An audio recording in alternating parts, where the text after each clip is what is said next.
एक बार केवल राम नाम के एक भगत थे, किसान, गरीब आदमी। पहले हमने देखा है गांव में बहुत गरीबी होती थी, अब तो थोड़ा आर्थिक व्यवस्थाएं सुधरी हैं, क्योंकि पहले ट्यूबवेल आदि की व्यवस्थाएं नहीं थी, बहुत मुश्किल से सिंचाई होती थी और खाद आदि भी नहीं थे। गाय के गोबर आदि की खाद डाली जाती थी। 1 बीघा खेत में 6 मन या 8 मन गेहूं पैदा होता था, अब तो 40-50 मन पैदा होता है। पहले 6-8 मन, बड़ी मेहनत की जिनकी खेती है, और जो कार्य करते हैं तो 8 रुपया 10 रुपया 8 घंटा के थे, फिर और बड़ा तो 20 रुपया, अब तो 500 रुपया है। तो काफी, तो उस समय था कि बहुत ही कम था जब केवल राम, और वो संत सेवी थे। अब मंजूरी करके, और संत सेवी मतलब संतों का क्या है कि भाव से एक बार आप तो 2 संतों से कहेंगे। उस गांव में एक भगत है बहुत श्रद्धावान है, तो अब 4 संत आने लगे, फिर संत मंडली आने लगी। अब उनके पास अर्थ तो था नहीं। एक दिन संत मंडली आई, कुछ नहीं खाने को, और आसपास धनी पुरुषों के पास गए कि अगर हमें आप उधार दे दे, जो सेवा करवाएं कर दे, आज हमारे यहाँ बहुत भाग्य खुल गया, संत आए हैं, हम उनको, तो कोई उधार भी देता है तो कुछ देख के देता है ना, अब इसको दे दे, कुछ न जमीन है न रुपया पैसा, कब वापस करेगा, नहीं। तो एक बड़े चतुर थे, उन्होंने कहा हमें कुआं खोदवाना है, तुम कुआं खोद दोगे? पक्का, हम और पत्नी दोनों मिलकर कुआं खोद देंगे, पर आप इतना दे दो कि हमारे संत पाले। उनका जय दिन संत रहेंगे, तय दिन हमारे यहाँ से ले जाओ भोजन। तो आटा दाल घी चा, बड़े प्रसन्न। 2-3 दिन संत रुके, खाए पे चले। अब वो दोनों पति पत्नी कुआं खोदने में लगे।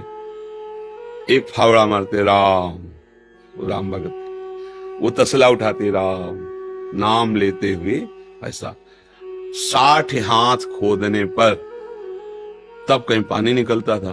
तो अभी 40 हाथ ही खोदा होगा, कि वो पत्नी तो ऊपर थी और बीच से रज भसक गई और कुआं तुप गया।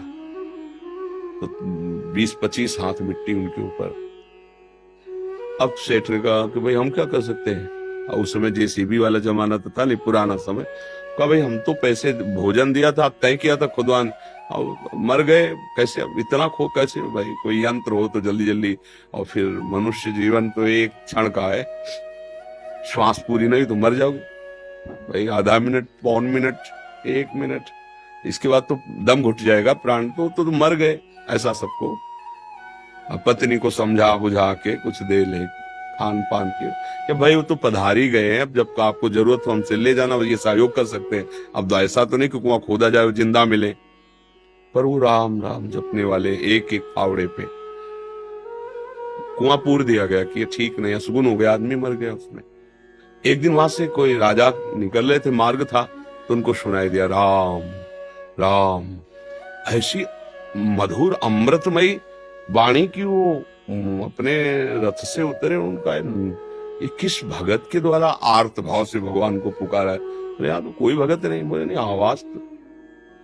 आवाज के सारे वहां गए। बोले यहां से आवाज आ रही? तो लोगों ने कहा हाँ, 1 महीना पहले कुआं खोद रहे थे केवल राम जी, तो मिट्टी गिर गई तो मर गए। बोले नहीं, आवाज आ रही, सुनो। तो राम राम। अब वो तो राजा थे, तुरंत हुक्म किया, तो बड़े जो राजकीय विभाग सैनिक सब लगे, मिट्टी हटाई गई। तो जहां केवल राम जी बैठे थे ना, वहां 2-3 हाथ ऐसे गुफा सी बन गई थी, एक भी मिट्टी नहीं गई।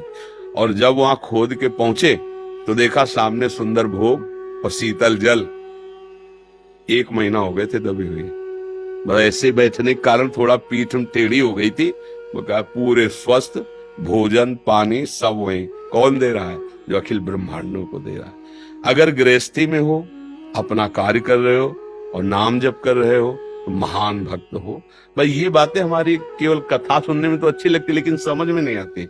अगर हम अपनी नौकरी में, अपने व्यापार में, अपनी किसानी में अपने भगवान के स्मरण को सम्मिलित कर ले, तो हम महाभागवत हैं।